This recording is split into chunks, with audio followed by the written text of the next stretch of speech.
Go on. Okay, roll call. Start with you. Scott Donahue, council. Ken James, please. Jeannie Kwan, Police. Adrian Robinson, Police. Chip Anderson, Fire. Nora Davis, Council. Ken Bukowski, visitor. Public comment. No. Action items. Seeing none. Information items. ACFD, Alameda County Fire Department report. It was a good month as far as no significant incidents. We didn't have any fires this month. The hazmat on here, all it was a propane leak from one of the food trucks. So they were able to handle that without incident. The typical 190 thereabouts calls a month, most of those being medical. 55 of those medical calls were Station 34 based and 77 Station 35. And I haven't heard of any incidences going on with the construction next door. As far as I know, everything is going fine. I can see that they're working on the roof today, which is good, because that was the cause of most of the problem, was the roof leaking and going into Right. the walls, all of that stuff. So I'm going to try to see if I can take a look today inside. And they're on schedule. They're on schedule because there hasn't been any rain delays. They were on a 100-day construction, that's business days, which would be about 5 months. And the only delays they have are any rain days. So I'm sure they can use those rain days how they wish. So in that one, I think we moved the folks January 12th. So if there was 0 rain delays somewhere around June 12th, it should be complete. Well, the peninsula was 3 to 5, and then we shut out with that. Well, yeah, good hear. I know they're doing really well and they're together, they can do a lot of stuff and make a 3-person station, 6-person station. I know they would like to get back. With that said, I haven't heard any incidences of us having any delayed response times or any issues coming to this side. And are there any problems with everybody working together? I think at one time, I believe years ago, that was a 3-person station. Right. And I think there were 33 companies out here at one time. No, this is the trucker name years ago. And then as far as the fire inspection reports, again, it only showed 35%, so I met with Bonnie and Tara yesterday. Again, with the tracking system the way it is, it's all hand done. So the crews out here, who I spoke to 2 of those company officers this morning, are much further than this states because a lot of stuff's in transition and in the reinspection phase. As I explained before, the crews go in and they inspect the facility. If they find any violations, they have to re-inspect. So they notify the location, whether it's an exit sign, light out, or whatever it is, and they have to give them a couple weeks to fix it. And then they have to go back and re-inspect. And then if they haven't fixed it, that's when it goes to fire prevention for, follow-up. So with that said, these numbers, again, are inaccurate. There's much more than 35%. I'm thinking much greater than 50% at this point. Because I know there's just one company officer today told me he had sent in 10 reports that haven't been put in the system yet, and he's got 10 more he's just finishing right now. It makes me a little uneasy when you say this is a handwritten report. Why don't we have like an Excel spreadsheet of it so that it can constantly and easily be updated? And with that, what I put on here, we're currently working on a dashboard, Yeah. electronic version for keeping track of fire inspections that will assist us with more accurate information. When that happens, and we're hoping that happens this next fiscal year, the company officer will be able to put in this will be department-wide because we have thousands of inspections going on. Exactly. They'll be able to input that they've inspected, that the paperwork is en route, everything's hard copy, triple kit and everything. And they'll also say when their second inspection scheduled, and we'll have it'll be easier, we'll be able to do a push button and find out exactly where we are. That would be far more helpful to the city of Emeryville to be able to see a spreadsheet and where where the inspections are and how they're coming along on a monthly basis. It'd be very helpful if next month we could have some feedback from your technical people as to when this dashboard. I will find that information out because just yesterday I talked to Bonnie Tara. And we're very supportive of Yeah. it, and we would appreciate to have the information in that format on a monthly basis. Yeah, so we're working on that. Do you agree with that? Yes, Scott? yes, I would. That would be fabulous. Yeah. We've been working on that, I think, for quite some time. I've heard this, even though I was a battalion chief, that this is in the works. It's just that the IT portion of it, because they have to create the whole thing. And our IT division, which is a separate division that we contract service with, is working on that, amongst many other things. So I will give you the update on when Good, we expect that to be Yeah, done. let's put a little pressure on them to come up, step up to the bar. Yeah. So with that said, 'cause everything's hand done, handwritten, hand input, No. it's man hours, and that's, Those days are gone. Oh, yeah. Those days are gone. yeah, I agree with you. Thank you, Chip. Okay, information item B, Police Department report. Good morning. Good morning, Adrian. So we had 182 Part 1 crimes for the month of March. This is a 27% increase compared to February. We're above our average and above our normal range, which is between about 136 and 144. But year-to-date, we're up 18%, and this is due to our larceny category, shoplifts, cars that get broken into. But looking at our violent crimes category, we had 13 for the month of March, 13% decrease compared to February. Looking at our 3-year average for that month, we're well within our range, and year-to-date, we're down 10%. Robberies for the month of March were down 38%. However, when you look at our year-to-date totals, we're up 80%, and that's from 10 to 18, looking at the year-to-date totals. And February this year, we had a higher number because of shoplifts that went bad. People didn't want to go to jail. We talked about that last month. But as far as the other categories, we are down. Aggravated assaults are down. Simple assaults are up by 1, but year-to-date, they're all down. When we look at our auto burgs in our property crime category, we're up 21%. When we look at March compared to February, and our 3-year average for that time is 44. We are slightly above our normal range in that area, and that's because we had a high number of incidents in January. Remember January, we had like 83. Right. They were way off the chart.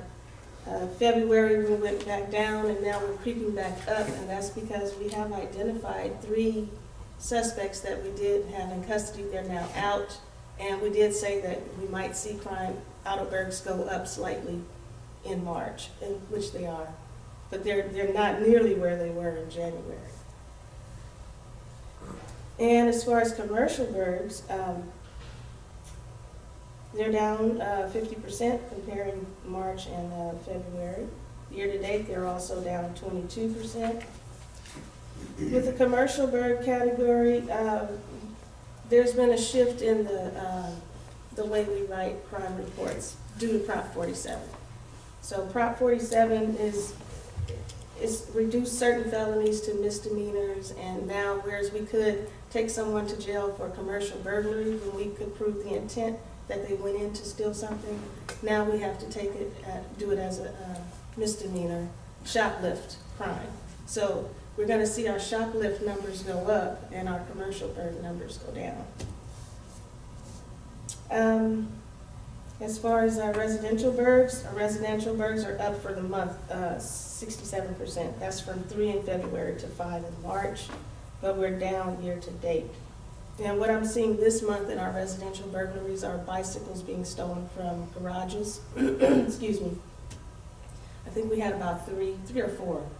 And we do have a person possibly identified as a transient, and Berkeley's also had some of the same type of incidents. Grand thefts are up a little bit for the month. We're up 67%, but we're down 37% year to date. Could you tell me the difference between a grand theft and a petty theft? Yeah, grand theft is anything taken where the value is above $950. Petty theft is below $950. Mr. Chair, can I make a public comment? Sure. For 15 years or longer, we went over some of the details of the monthly crime report, and then when I started recording the meetings, Nora decided we don't want to go over the details of those crimes anymore. And I think that's a real disservice. It's a disservice to the people that want to watch these meetings. It's a disservice to us because we can't hear the details of it. So I would like to request that we continue the past procedure of going over the crime reports as that was many years ago. And then I'd also like to request that we try to track the number of bicycle thefts. I think it might be possible, and it'd be a good idea. Thank you. Adrian? Okay, and that's pretty much it. But much like we saw with AB 109, the release of the prisoners, we saw a spike, an increase specifically in our property crimes. That's plateaued, and then we started, because you shook up the jar with bringing all those people out of jail, and once it settled, the crime stats start to settle, and we started to see a little bit of a decline. And then this past year with Prop 47, where, as Adrian said, many felonies were reduced to misdemeanors, but the ability to take people to jail also has diminished. So now instead of somebody going to jail and spending 4 hours in jail and off the street, they get a citation and they go back on. So we have again an increased population of people that are committing crimes that are circulating throughout the community because of Prop 47, and so we're seeing that spike again. I suspect it'll level off and as we go on and see some declines as in the future, like we do. What position is the Police Chiefs Association taking vis-a-vis Prop 47? We oppose Prop 47 as an But is there any association. effort now to go up to Sacramento and show them what the stats are? Because it was a proposition, it's limited as to what the legislators can do. It also feeds into the governor's plan because it keeps less people out of jail. And Right. my personal opinion is he's not concerned about the crime rate, he's concerned about keeping the jail population It's a down. money thing. Yeah. It's a money thing, And which really impacts our neighborhood Yes. and our shopping district. What we are doing, especially with AB 109, is our association is pushing for some of that money. This year, we're pushing for $40 million of that money to be funneled to local law enforcement. Excuse me, what's AB 109? AB 109 was a legislation that reduced the prison populations Okay, that's, by reducing the sentencing of individuals and moving them out of the state system and pushing them back onto the county. It literally created a county prison, because now, it used to be for a county jail, you couldn't stay in the jail longer than a year. Now you can stay up to 3 years in that jail, which created the term prison on it. But it also has pushed more people out of the prison system into the probation system and into the monitoring system that's out there. So it's taken people that were in jail and reduced them by considerable. I think I did a report on it. I'd have to dig it up to do it. I did a report on it for council a year and a half ago that basically in the first 6 months we saw the population of people that have committed crimes go up by about 3,000 in Alameda County, with 56% of those in the Oakland area.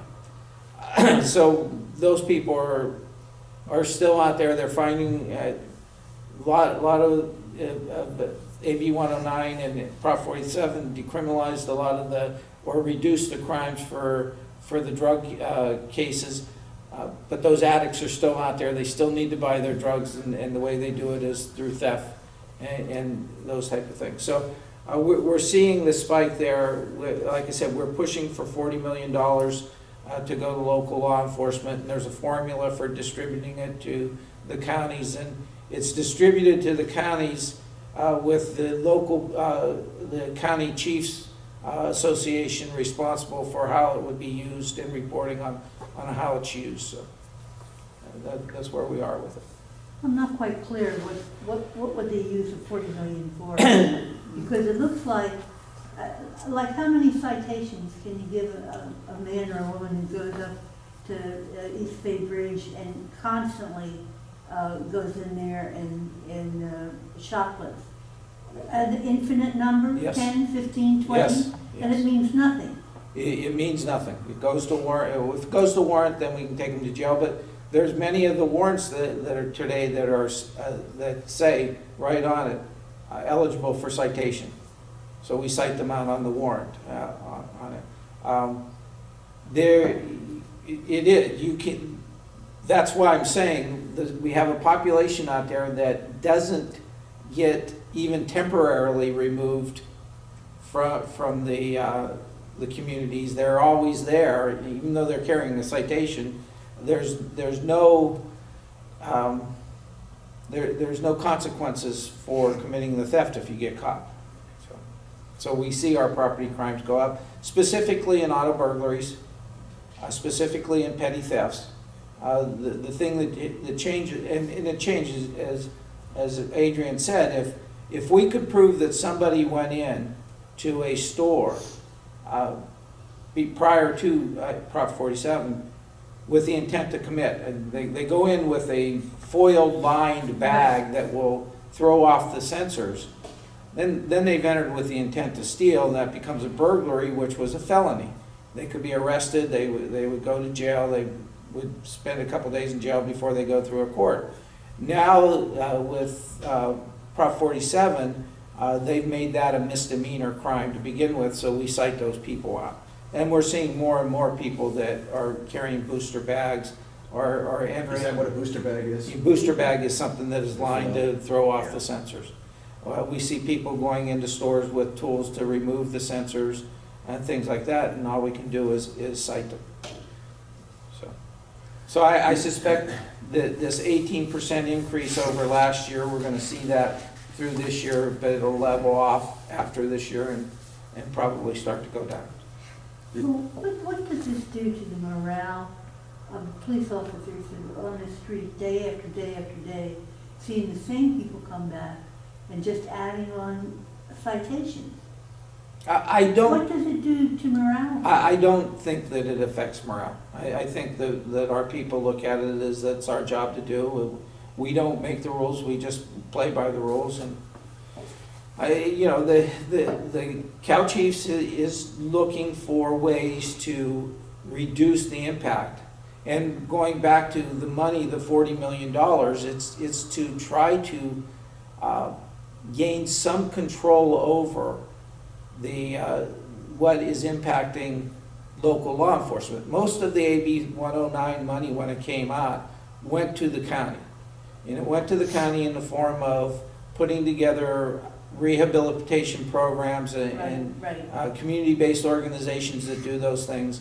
Quite a bit of it went to the sheriff to enhance the programs that they have in the jails.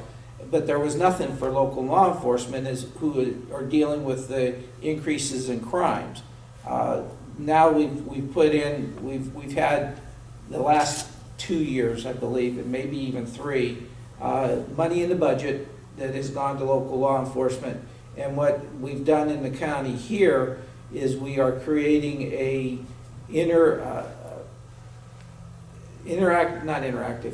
we are creating a database that we all contribute to so that we can better monitor the AB 109 people.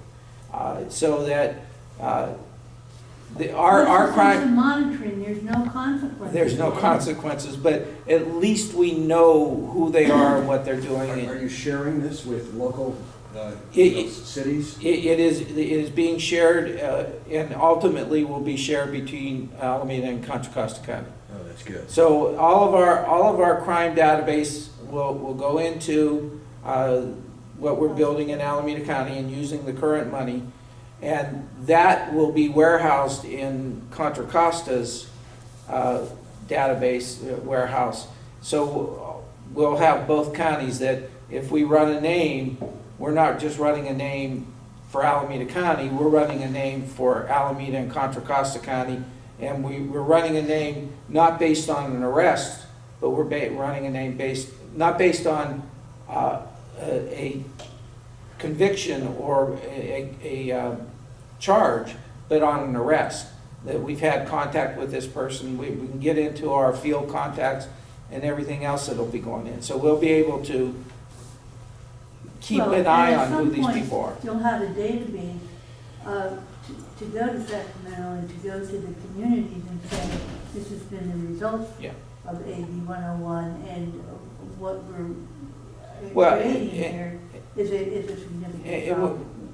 The problem that we're facing is the state has eliminated a lot of their costs, pushed them down to the county for a fraction of the cost that it would have them.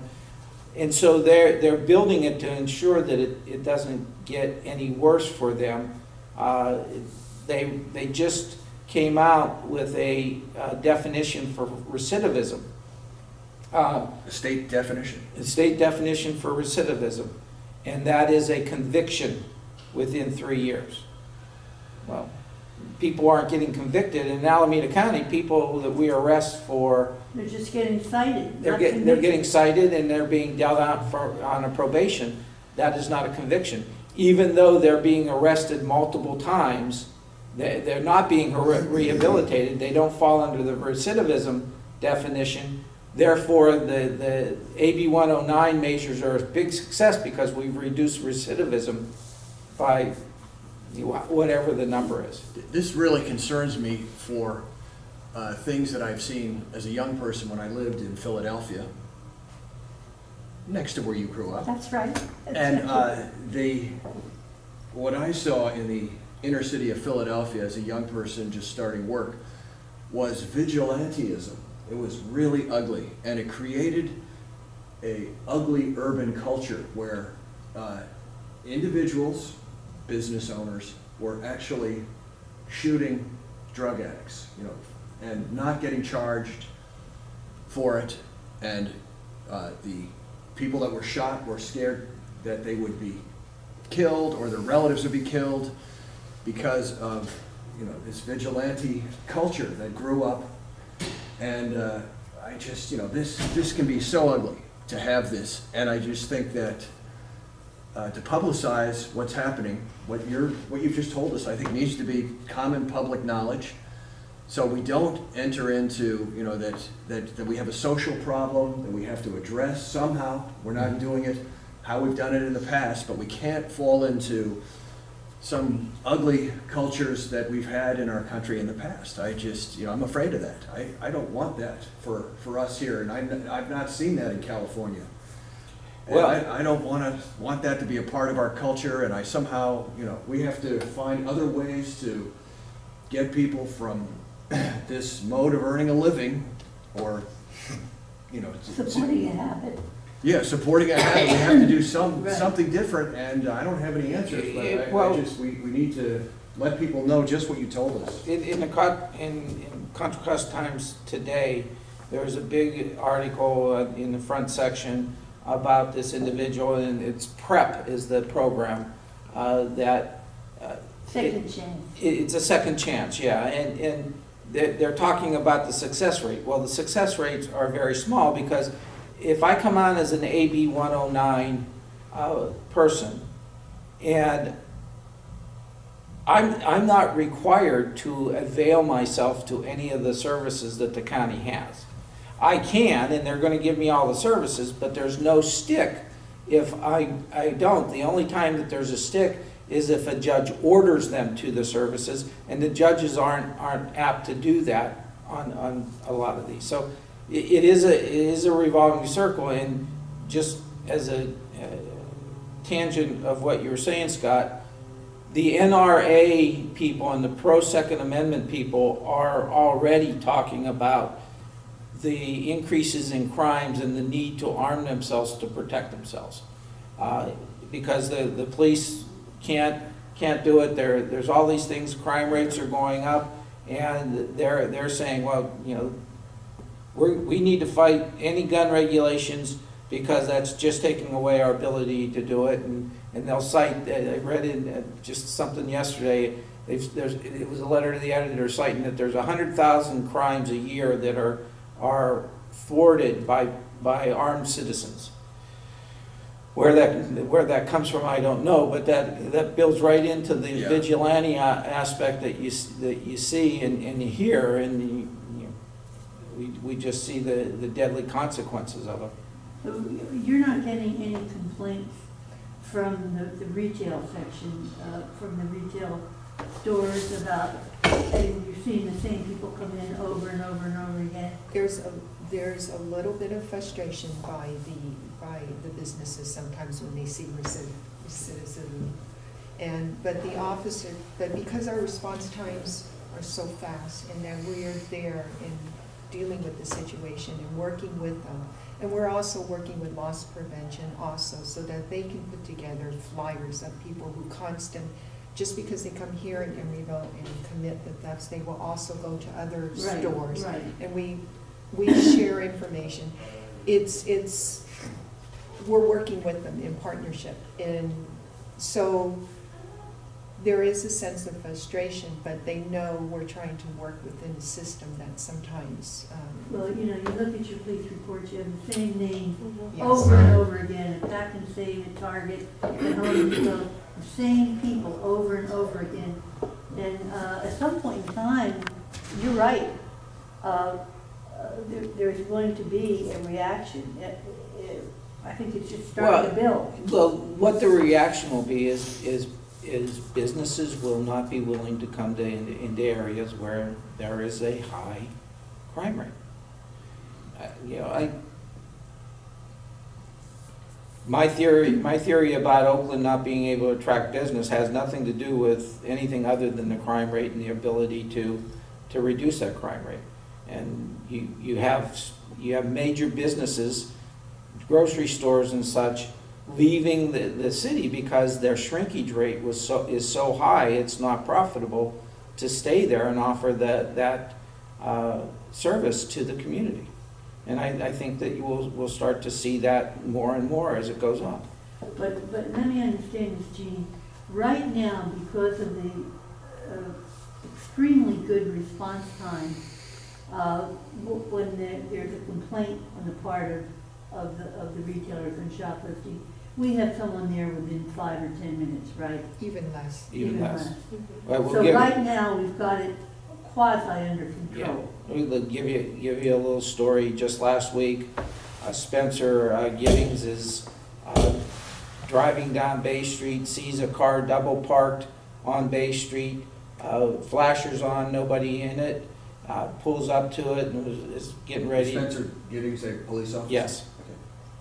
And getting ready to cite the car when he sees people running out of Victoria's Secrets, and they had just shoplifted quite a bit. We arrest them. Their regional loss prevention person calls up and says that these people fit the description of somebody that did this in Walnut Creek. They had the car, they had a license plate, they had the description. The car was a tan Toyota. The license plate they had was one number off in the license plate from what we had. It was the same one. It was just a mistake. And these people were out of San Francisco. All 4 of them were out of San Francisco. Good Lord. So it's easy access. I have another example. Banana Republic, we had some girls go in there and steal like 54 polo shirts. They got away, but the loss prevention officer had a good description of them. I did a bulletin and it went out to the loss prevention details, and I got a call the other day, hey, I can identify one of your suspects. And this girl happened to be a part of a group that's from the city, you know, they target Banana Republics, Victoria's Secrets, Flagstaff, and they had just hit that same day over in San Francisco, $3,000 worth of merchandise. So all we have to do is get her ID'd and, you know, get a warrant issued for her. Okay, I have a question about this. This, in the East Coast in my past life, would be a mafia-controlled recycle of these expensive goods. There'd be some person who would buy them, and then there would be some venue to sell them, and it would literally be organized crime. Is that happening? Is that what it is, or you don't know We- where the goods are going? We are working with loss prevention. There's a statewide organization that works with law enforcement because they notice that there are goods that are being stolen from Home Depot, Target, wherever, is part of sometimes a bigger gang association where it's sophisticated enough where they can sell things, whether it's over eBay or whether it's on Twitter and things like that. And we actually have somebody in our investigations that's on this organization that's working hand in hand. So That's good. versus loss prevention has more resources and the time to follow these accounts and look for their goods on the social media And sites. the companies are doing that. Yes, Mhm. and they're understanding Well, that's to good. reach out to us. It does have some elements of organization, probably not mafia type, but there are elements of organization and routes for these fences to get the things out. Most of the cell phones are being stolen, most of the iPads are being stolen or are being sent out of the country very quickly and being sold on the European and Asian markets. Some are even being sold to mom and pop stores, these little individual stores that will buy them under the table, buy the goods. On a more Okay, mundane well, this, level, I want to get back to the bicycle, the increases in the bicycle theft. Scott, what is the bike ped committee doing about, do they try to encourage their people, the bicyclists, to register their bikes? Remember we had that program 10, 15 years ago, and nobody really, National Registry. yeah, nobody really popped into it. But do you think it's time to go back to the bicycle? the Bike Ped Committee, I don't think has done anything about it, but Bike East Bay has, I think, even workshops in protecting your bicycle, how to register your bike. And I know some law firms at a bicycle fair were offering a way to inscribe the bike with a number or record the number and put it on their database. So there's almost like a private industry solution to this problem. And there's all kinds of new hardware where the release for the wheels are being replaced with axles that require a special tool to remove them, so it makes it more difficult to change a flat tire if you have one, but you'll have your special tool. And then there are all kinds of locks with various levels of safety. And so this is a growing issue as bicycles are used more and more and people find them necessary to commute with. The ability to lock a bicycle is really a big deal. And Well, what about the registration idea? You're a bicyclist, do you think that has any merit? I'm unaware of its effectiveness. I have not bothered to register. Years ago I did, and I've had some bicycles stolen over the years, but when they disappeared and were registered, I never was able to get them, so. Well, the advantage of a registration of some sort is it records the serial number of the bike for you. If you go in and register, they're going to have you provide the serial number of the bike, which most people will forget about after they do it anyhow. But if they remember I registered, they can go in and get the serial number and provide it to us when it's stolen. And what we do is we enter it into the stolen property system for the state, and when we come across the bicycle and we run the serial number, it will know that it's coming back stolen. The biggest problem we have is, like with a lot of things, that there's no identifiers on it, so when we come across it, we can't say that that's a stolen piece of property. And so we can't confiscate it, and it Well, goes where's on. the number? Is it engraved on the frame? The bicycles I've had to have serial numbers on the little tube where the pedals go through, Right? on the underside or on the top side of that. And there is a law in California that you cannot etch out serial numbers.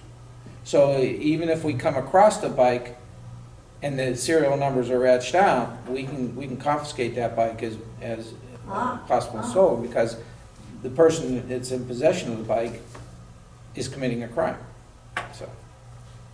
So right now, do we have a registration program? What we do is we direct people to the National Registry, like we've done for the last 10 years, like you said. So in the past year, how many people have come in to register? I don't know. Less than a handful? This used to be run through the fire department.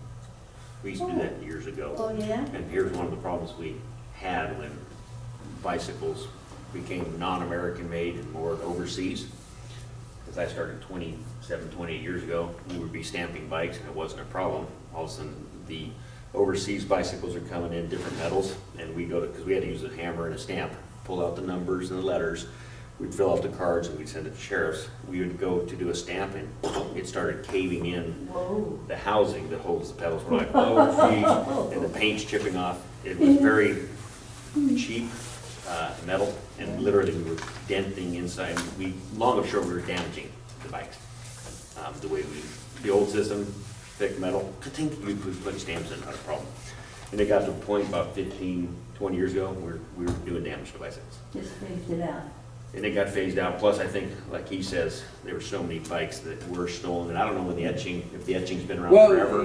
They Because weren't. people would just grind off Yeah, the numbers. What we, with the National Registry, which was something different, when the Emeryville Fire Right. Department did it, they would just help them register through the National Registry, which is, it is a private company, and I think it costs a minimal amount, and you go on and you register your bike, and they have all the information for it, so that you can go back and get a serial number.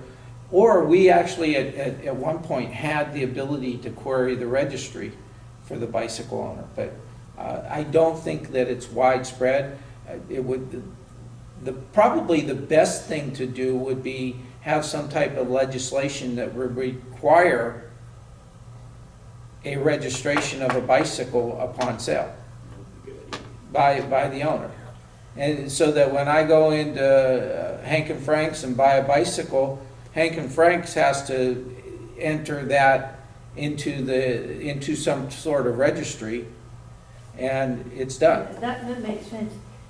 Scott, could you see that the Bike Ped Committee puts this on as an agenda item, so that we could get some Okay. response from them to see whether or not they feel this would be a solution?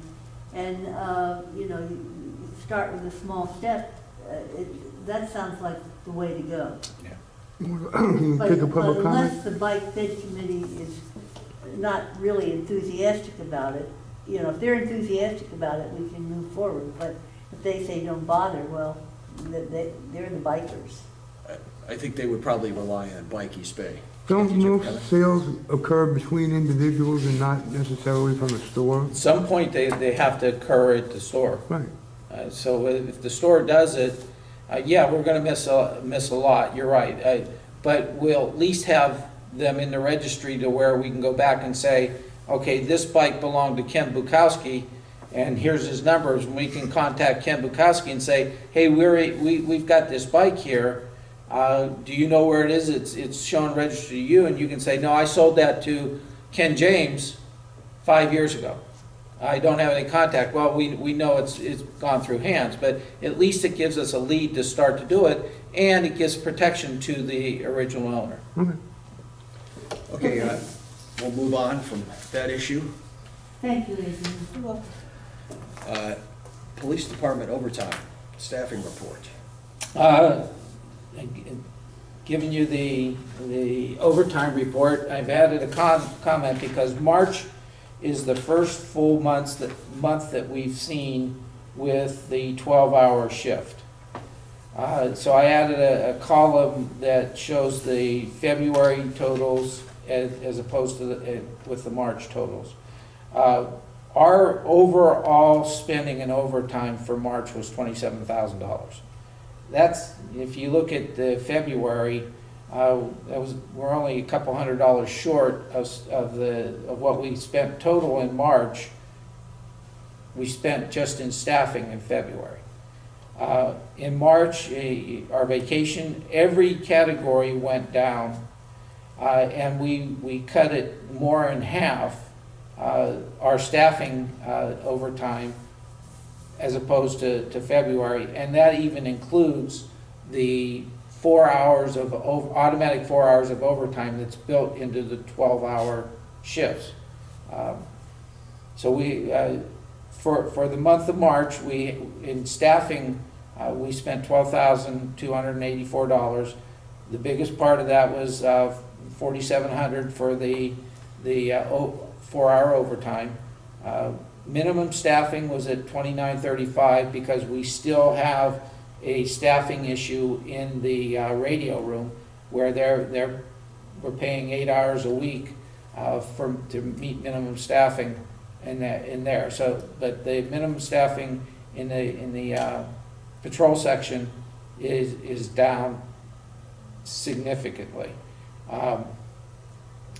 Training, we're not having to backfill for training, so that you can see over here, training is actual hours that they're spent training. We send them out to train.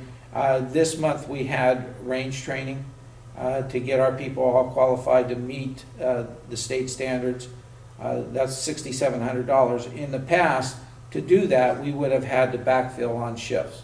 And that's what this training under staffing would be the backfill, so we could send somebody to training. We had 0 there. Sick, we had 1,027. Again, by increasing the staffing levels on each shift, we can absorb more somebody calling in sick because we don't go below minimum staffing. Previously, somebody called in sick, we were automatically at minimum staffing, and we were paying overtime for that 10-hour period that they were on duty.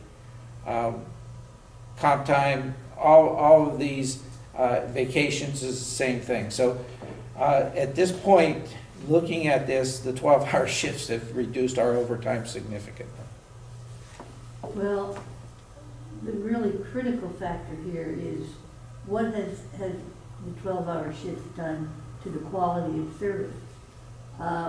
It's one thing to work 8 hours, it's another thing to work 12 hours. Those last 4 hours, how do we capture the efficiencies and the service that takes place in those last 4 hours when people admittedly are probably worn out? Jeannie, you wanted to jump on it, go ahead. Well, it's not 4, it's only 2 hours. They were on a 10-hour shift before we went to the 12. They like the stability in the sense of before, when we were under the 10-hour shift, there was 5 teams. Now, under the 12-hour shift, there's only 4. So that increased our minimum staffing of 3 officers per shift to 4. So if somebody called in sick or comp time, we had the minimum staff. That being said, they like the stability because under the old schedule, if somebody called in sick or comp, now I had to call in somebody else from days off or time off to come in. Has there been any interruption as to effectiveness or efficiency for the 2 hours? No. Because bottom line is that they know what their shift is, they're working 12 hours, they're able to complete their assignments, they're not having to hold over to cover another shift, and that there's more time to follow up on some of the cases that they're working on. So we're not seeing any delay at all in response to calls in those last couple of hours? That is the one indicator that I look at on a daily basis. That's critical. is looking at from the time dispatched to the time that we arrive on a call. Right. And we're still maintaining our numbers there. Most calls were there less than 3 minutes. There are some calls when we get busy and a lot of the team is tied up. It may take a little bit more than 3 minutes. It may get into 6 minutes. But on average, we're around 3 minutes for our calls for service. And the 12-hour has the full support of the EPOA. Yes, they will be pushing for it to be made permanent when the pilot is done. So do they like it better partly because it's predictable, but they're actually working 4 days a week, so they're Well, doing a total of 48 hours? Well, what they work, this is a 2-week cycle, a 10-day cycle. In 1 week, they'll work 3 days. In the next week, they'll work 4 days. Okay. And so in 1 week, they'll have 3 days off, and in another week, they'll have 4 days off.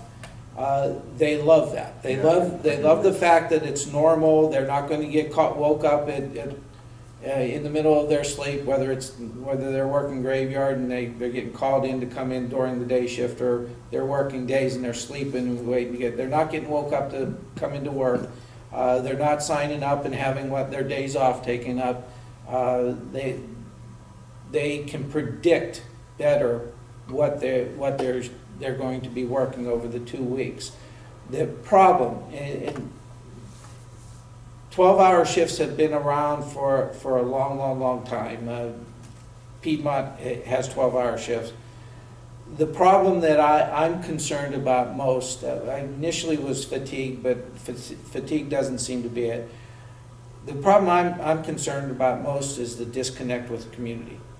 And, when I started, we worked 5 days a week. We were in the community 5 days a week. We were having contact with the community 5 days, and we were gone 2. Now somebody is working 3 days in the community. They're only having contact 3 days in the community, and then they're gone 3 days or 4 days.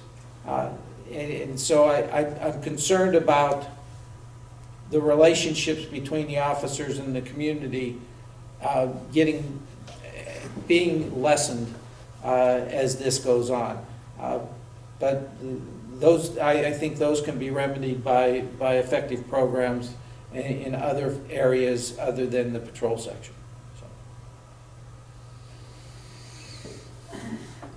I guess they also love it because they're commuting less. The commute times have gone down. So overall, their actual amount of living time outside of work is greater. I haven't surveyed. I'm only getting anecdotal information. We haven't done a formal survey. There is at least a handful of people that don't like the 12-hour shifts. Don't like that it was forced upon them because of their commute. We have some people that live as far away as Folsom. And so they've got their 12-hour day becomes now a 16-hour day. Yeah. With the commute. And so there's a lot of issues there. But I think overall, you're right. They're commuting less. We've established the hours at POA's request. The hours go from, what we would consider our day shift, because they're here most of the sunlight hours, starts at 4 a.m. For 2 of the officers and the sergeant. 2 additional officers come in at 6. So the 4 a.m. work to 4 a.m., the 6 a.m. work to 6 p.m., or 4 p.m., 6 p.m. So we do have some overlap there. So their commute times are really not in high traffic times. We do the same thing. We have officers starting at 4 and going till 4 at night. So those guys have a little bit of a commute, but it's generally counter commute for them. And the 6 p.m.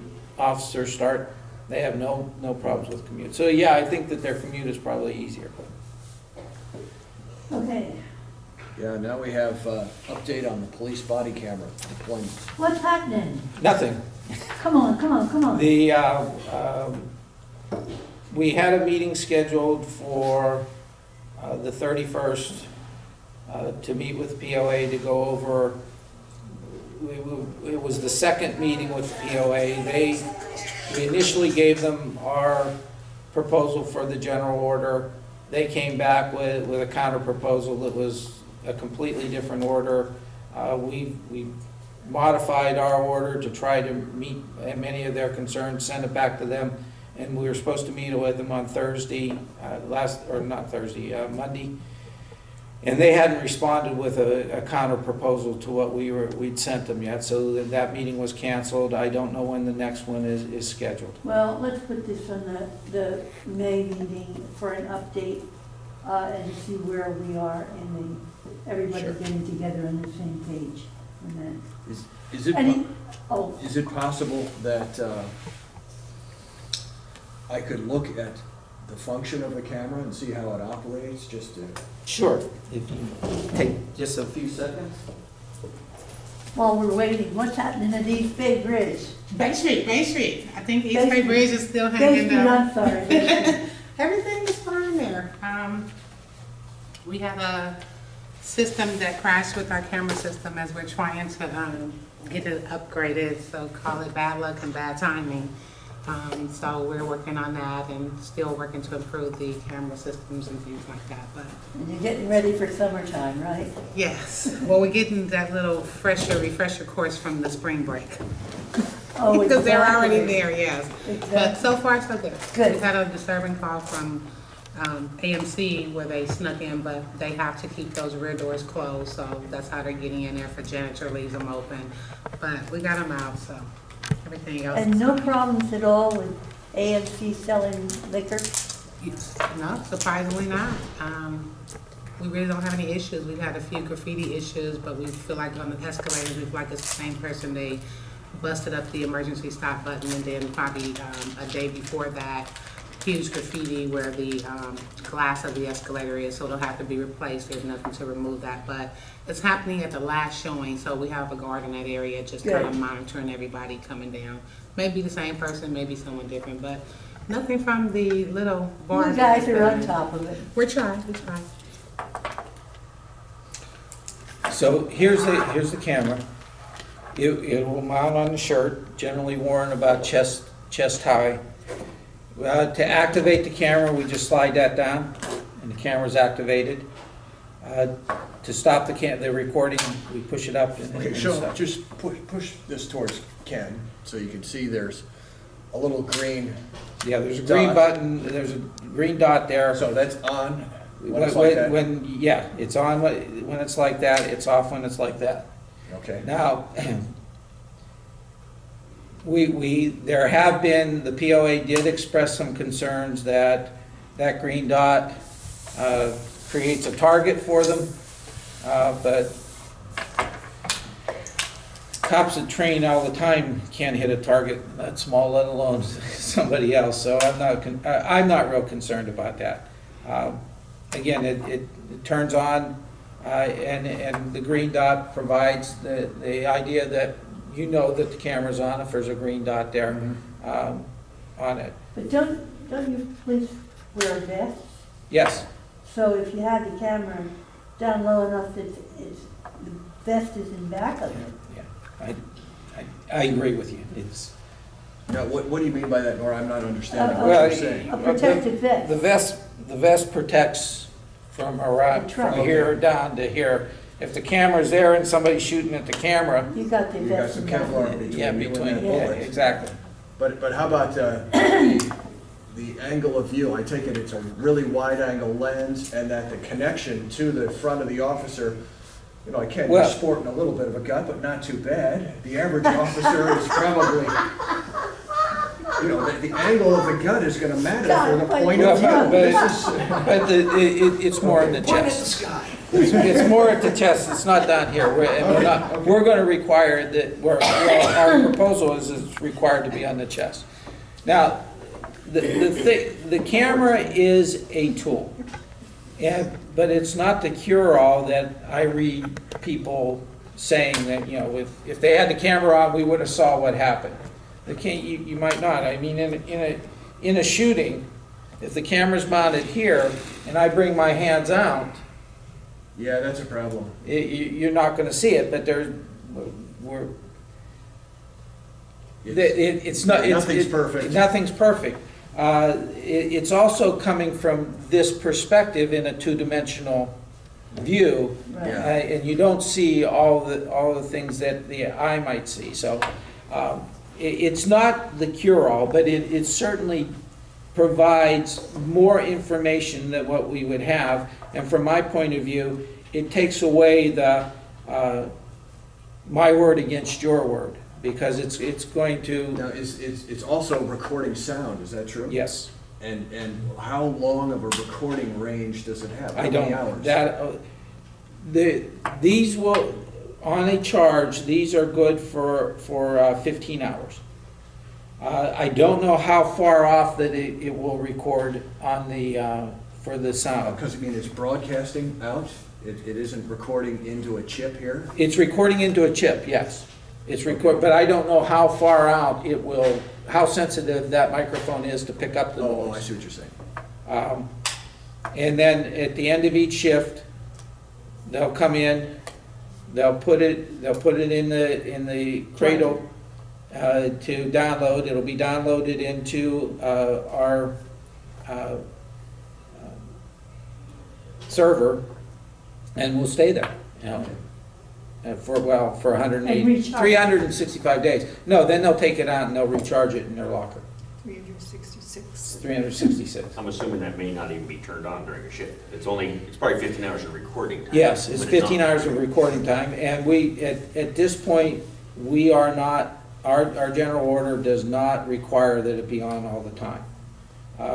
We have, there is discretion into when it is activated, you should activate it in all enforcement stops and things like that, but they're recognizing that when the adrenaline's flowing and everything's going, it may not register to pull that on. We will do a lot of training before the deployment to try to build that muscle memory to put it on and put it off. But again, it's infallible. The other thing is there is some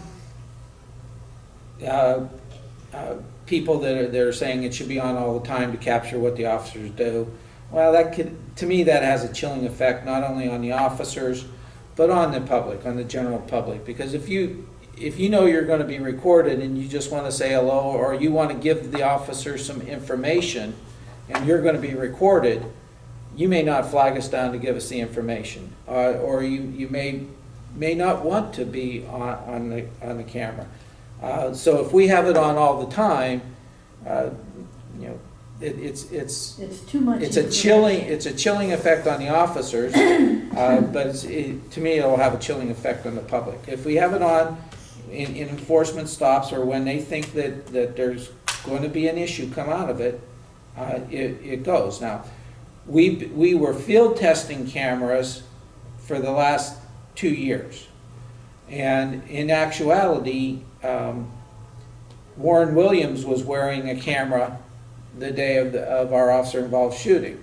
And as it progressed and the thing heightened, Warren didn't think to turn, his muscle memory didn't think to turn on the camera until the end of the shooting. He had fired off the 6 rounds that he fired, and that was it. And he said, "Oh, I got the camera," and turned on the camera, and that. So that is a problem. You know, It's a training problem. It's a training problem. It's a muscle memory problem. And the unfortunate thing is when it happens, it's not that it is an accident. It's automatically deliberate to hide the bad behavior that we were providing. In the case of Officer Williams, it was not a formal program. He was just testing and evaluating that camera.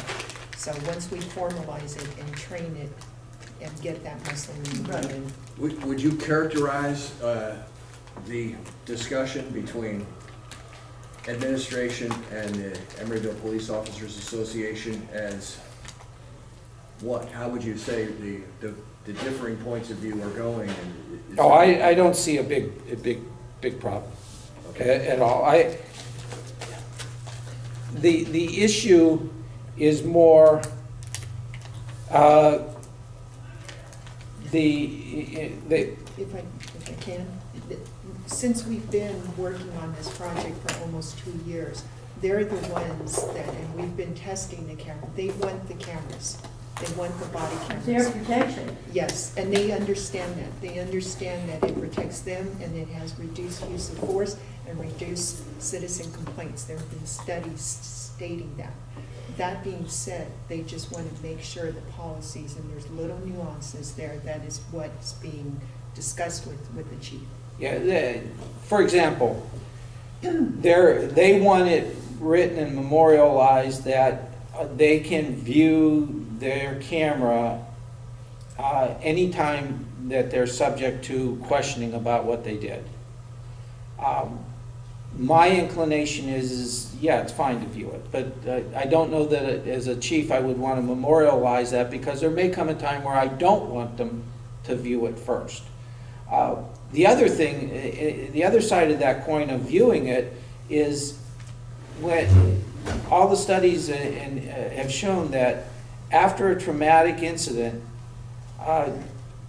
until you've gone through two sleep patterns, your memory is only at 30%. So an officer involved in a shooting, they're going to only remember about 30% of the stuff, but they think they're remembering everything. And then if they look at the camera and they see something they don't remember, they're going to, it could come into an issue. My thinking is, there's another argument about not letting them look at it, is that we don't give criminals a chance to look at the camera evidence that we have before we question them. And that's not completely true. If it's going to work to our advantage to seek a confession from them, we'll show them the camera. We'll show them what was on the camera. So we're not treating criminals any different than we're treating our officers, although I think we should be treating our officers with a higher standard than we do a criminal. So there's those things. The POA wanted a paragraph in there that really doesn't go into a policy, but it's a statement that says cameras are not the cure-all. They don't capture everything. There's problems with cameras and everything else. So that's where we are. I don't think we're far apart on it.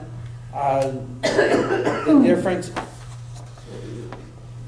from my thinking, is that the representatives of the POA, our law firm out in Concord, that the Fresno chief, when they met doing the same thing, and they opposed the order, he just says, write what you want, and he adopted it, and now they go out there and say, this is what we want, and expect every chief to pick it up as that. And there's just some areas in there that we don't want to have. Well, Chief, is it fair to say that this general order would be a work in progress? Because, you're moving into a new form here, and you will probably the force will probably learn from experience some things that work, some things that don't work. No, There's the ability to have the flexibility to adapt and change. Yeah, the only thing is that anything, this type of activity has been ruled by the courts to say that it's a change in conditions of employment and working conditions, and therefore we have to meet and at least inform of it, and that's we're just going through that formal process now. Okay. I think there'll come a point where we'll have an agreement. I think it'll come very quickly. How much do they cost, this thing? These were $856 a piece.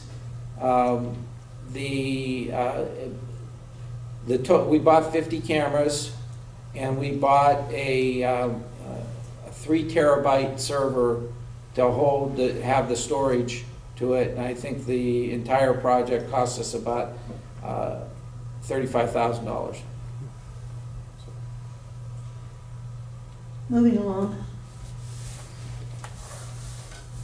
Staff comments. Committee member comments. I got a question. Have we had any kind of drone activity in this city? Any complaint? Any people saying there's a drone outside my window?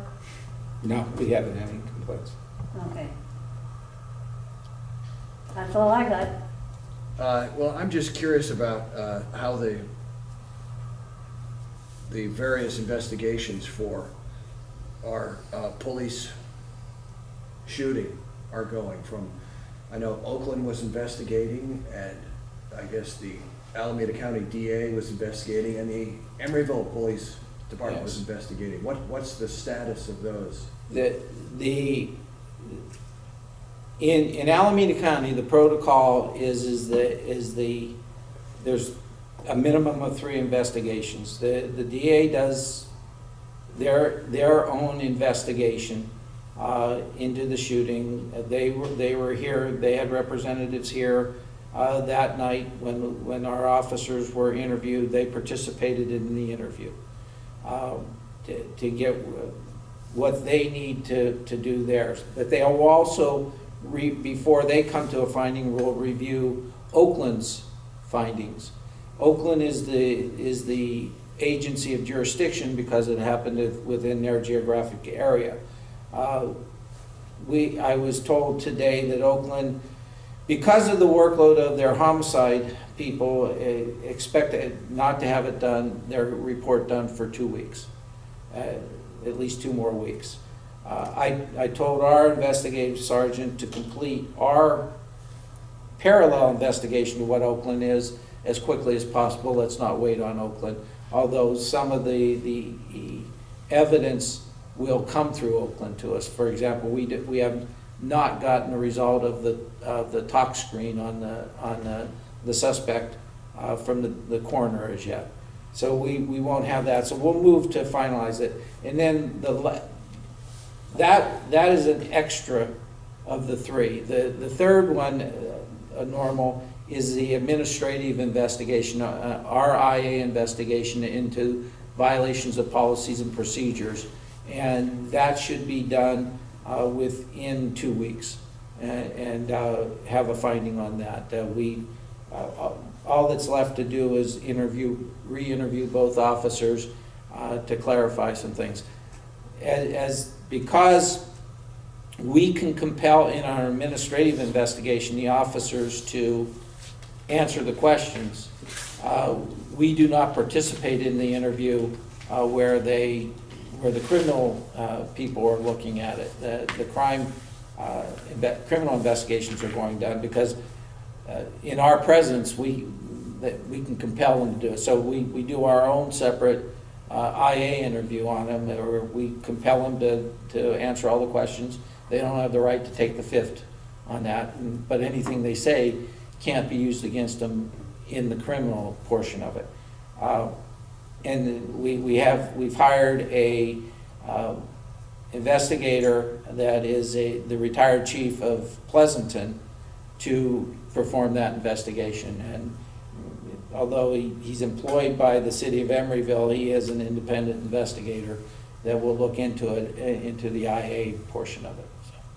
And IA stands for Internal Affairs. Oh, okay. Yeah, So it's our internal investigation. Right, so then that has to do with That's a personnel. procedures, protocol, whether they were doing their job as specified in their contract. that Yeah, kind of we're thing. looking at it for any violations of policies or procedures, yes. Okay.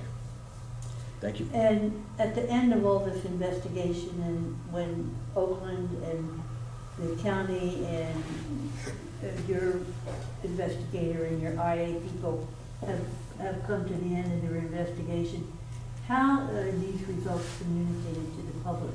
There is still a significant number of people, not necessarily in Emeryville, but that are looking to see what is finally happening here.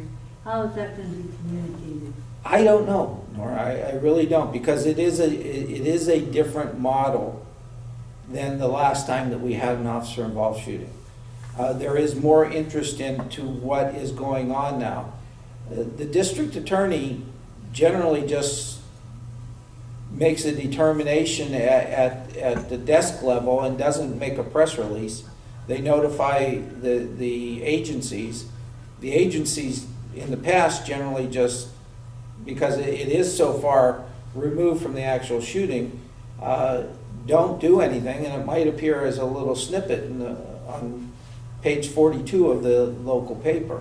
Well- I think in today's day and age, it would be important to step up in front of cameras and say, all these investigations have revealed this, So we- especially if it's an exonerated investigation. Can we as a city request the Alameda County District Attorney to make a public statement on their closure on this thing? We can request, or once they make the closure, we can make the statement and say, we've been notified by the Alameda County District Attorney's Office that I X. think it's important we think about the end game here, because, this happened with our people, and we want to make sure that people understand an investigation was done, and this was a result of the investigation. No, I don't disagree We don't with want it to just dissipate and. I think, yeah, I agree with like, that's what I'm saying, is the model has changed because where there is more Right. interest today and more concern and more